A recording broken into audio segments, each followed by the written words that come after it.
Welcome once more to Dháre's Dosage. I'm Dháre, and today we are on day 12 of our Absolutely Authentic series, day 12.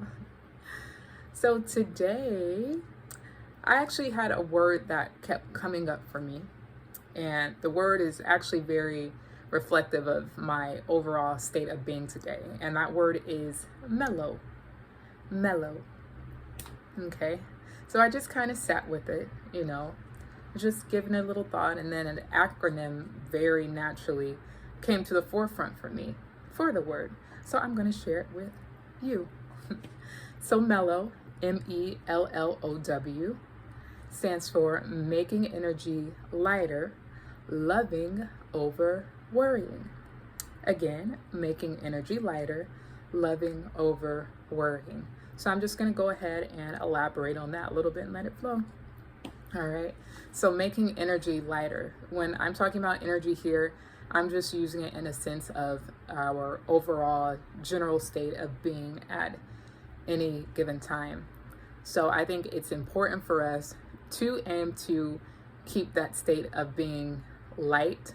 Light as in the opposite of being weighted and heavy and downtrodden, because being in those states, well, first of all, they don't feel good. Who wants to feel like they have a heavy heart or feel like their mind is being dragged down or weighted down or has some kind of burden or worry, because it's very disruptive. It's very disruptive to our overall state of being.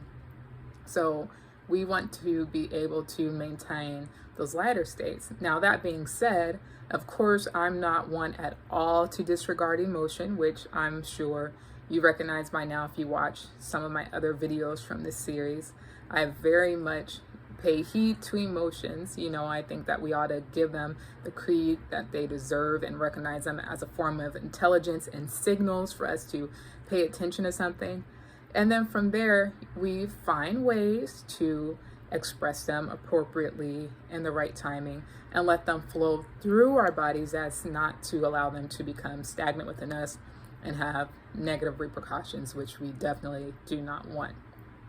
And I know it's not always easy to just dust off, brush out off things that are weighing us down.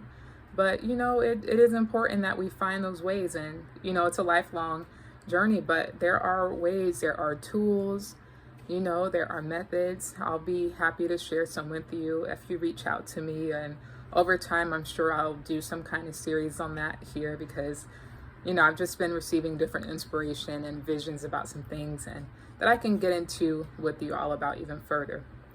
But again, just in a general sense, we want to aim to maintain our general sense of energy and keep it in a light state, because that's what's going to allow us to be clear-minded and focus on what it is that, whether we're trying to get through the day or if we have big projects on the horizon that we're working towards.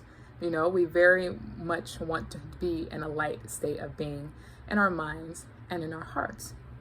Mellow.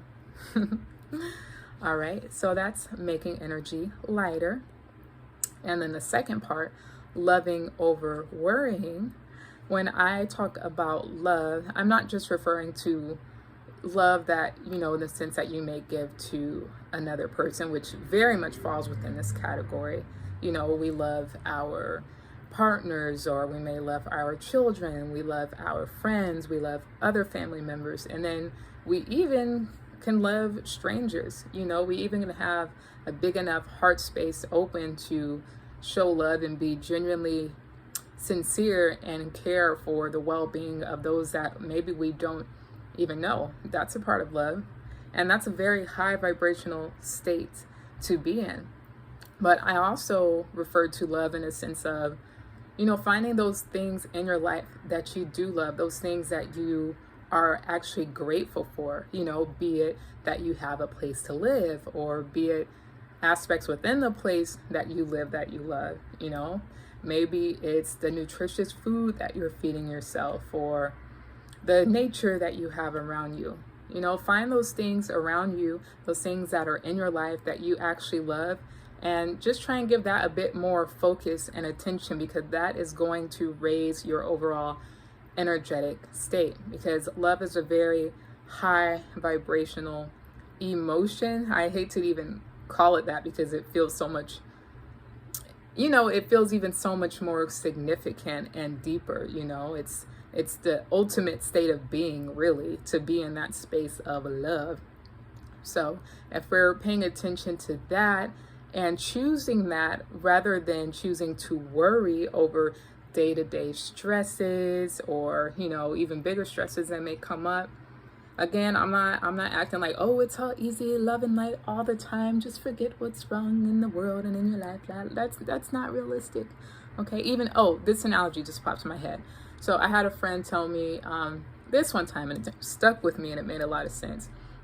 She was saying how, it's natural to kind of dwell when something is bothering you. Excuse all the wardrobe adjustment here. When something is bothering you and weighing on you heavily, think of your mind as being like a computer, right? So say you have a virus on a computer, something is incorrect with it. When you turn on that computer, what's the first message that's going to pop up? Like, error, virus, you need some program, you need to clean this shit up, right? That's what it's going to tell you. Your computer is going to direct your attention to the error, and it's not going to be able to get off of that error, that virus, that bug, until you resolve it. And so sometimes our minds may work the same way. When we have something that's heavily weighing on our minds and on our hearts, it can be difficult. We just get stuck there, and it's like right there in the forefront. Like, I'm trying to see past it, but I can't because it's an error, So I completely get that, I totally do. But I also recognize that, like I said, there are ways, we have methods, and we can very much move past those states, even as sometimes as simple as getting it out, journaling, taking deep breaths, I alluded to working with crystals, talking it out, we do have to let those things flow through and be upfront. But a state that, like I said, we don't want to fall deep into is a state of worry. We want to choose love, choose what it is that we love in our life, and try our best to focus on that and not those things that can elicit worry, because worrying, it's counterproductive. Simple as that. It's so counterproductive to anything. Because think about it, when you're worrying about something, do you receive answers easily about how to get through it or resolve it or solve it?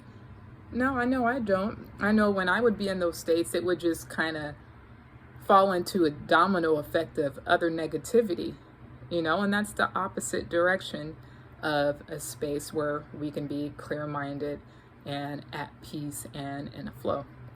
So I encourage you to choose loving over worrying. All right. So that's just a simple little acronym, like I said, that came to me when I was just thinking about that word and my overall energetic state today. M.E.L.L.O.W, maintaining energetic lightness and loving over worrying. All right, well, I hope you got a little something out of this little snippet today. May you have a wonderful rest of your day or night or whenever you're viewing this. I'm sending you so much peace and power and love. Supreme wellness to you.